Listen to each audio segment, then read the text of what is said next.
মোহনবাগানের কোচের পদ থেকে সরে দাঁড়ালেন জুয়ান ফেরান্দো। সবুজ মেরুনের কোচের পদে আবার ফিরে এলেন অ্যান্টোনিও লোপেজ হাভাস।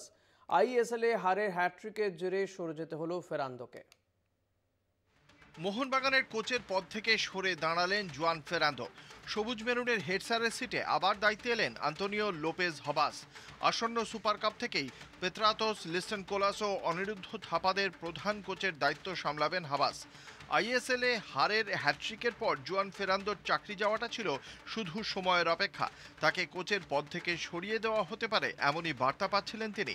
তার আগেই নিজেই সরে দাঁড়ালেন জুয়ান ফেরান্দো। চলতি মরশুমের শুরুতেই আন্তোনিও লোপেজ হাবাসকে টেকনিক্যাল ডিরেক্টর হিসেবে নিয়ে আসা হয়েছিল।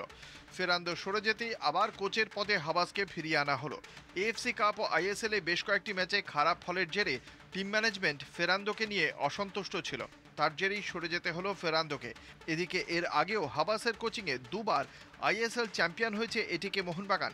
ফেরান্দো সরে যেতেই নতুন বছরে সবুজ মেরুনের হট সিটে বসলেন হাবাস।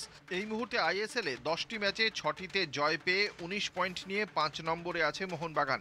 সেই সঙ্গে ওড়িশায় সুপার কাপ।